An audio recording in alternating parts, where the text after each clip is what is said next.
Dear friends, today let's talk about a heart-wrenching topic: why are we always short of money? First, let me ask you a question. If waiting in line for 3 hours could save you $10, would you do it? Last week, I saw a photo on Instagram of the Costco in Los Angeles, where over 300 people stood under the scorching sun for 3 hours just to grab a discounted turkey meal. Calculated, that's an hourly wage of $3.3, 60% lower than the US minimum wage. Ironically, many in the line had just posted, "Working is so tiring," on their social media, only to sacrifice their time for such small change. This reminds me of a shocking statistic from a book. Americans spend an average of 5 years waiting in line, and 10 years scrolling through their phones. Yet 90% of people have less than $50,000 in savings when they retire. Why do we trade our lives for money but remain trapped in financial mire? The truth actually lies in 3 wealth roadmaps, which we'll dissect in detail today. The first is the sidewalk mode. What does that mean? It's living in the moment, spending every dollar earned, or even borrowing to spend. The wealth formula is simple and crude. Wealth equals income plus debt. Take a New York influencer who maxed out 3 credit cards to buy limited edition bags to maintain her persona, with minimum monthly repayments accounting for 40% of her income. Her Instagram is full of luxury flat lays, but her bank statement shows $120,000 in debt and only $2,000 in her checking account. This mode is like stepping on a banana peel, shiny on the surface, but ready to slip at any moment. The second is the slow lane mode, the path most people are on. The wealth formula is wealth equals work income plus market investments. For example, saving $500 monthly from age 25 with an 8% annual return would yield $1,340,000 by age 65, but at a 3% inflation rate, $1,340,000 in 40 years is equivalent to just $300,000 today, trading 40 years of youth for a down payment on a suburban apartment. The author calls this wealth in a wheelchair, like chasing a high-speed train on a bicycle exhausted, only to end up in a nursing home.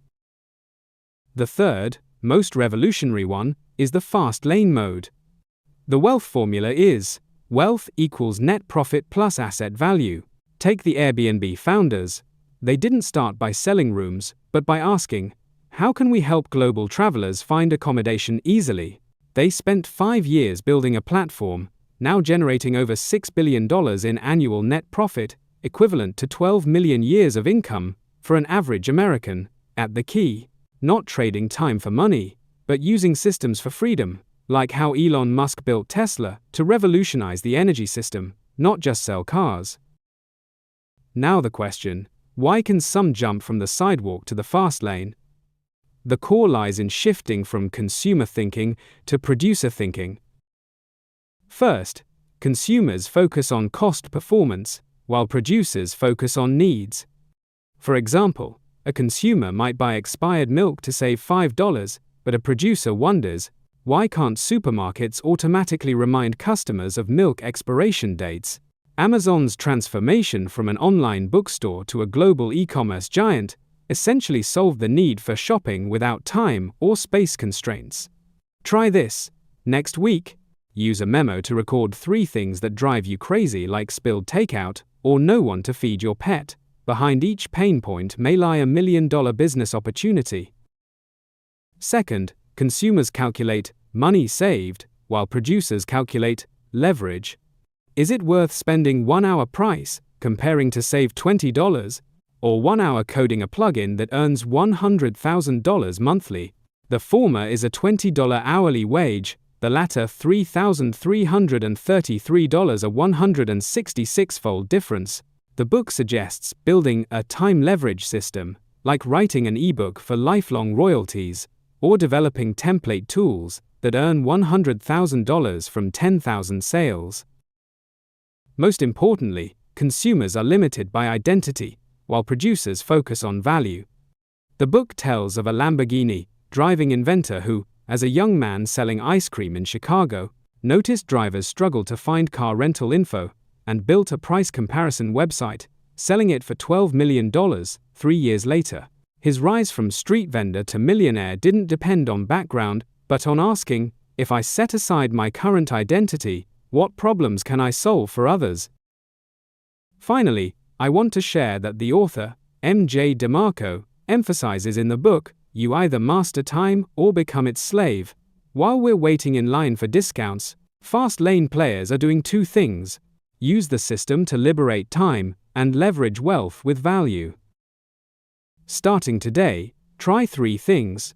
First, open a budgeting app and label each expense as consumption or investment. Second, spend 1 hour researching community needs, like whether pet sitting is lacking. Third, delete 3 entertainment apps and replace them with entrepreneurship podcasts, like The Tim Ferriss Show. Shifting mindsets is like replacing your life's engine. Consumers drive gas, guzzling clunkers, while producers drive Teslas. Both are traveling, but some wait in gas station lines, while others cross continents. Let's rewrite our life's financial statements with producer thinking.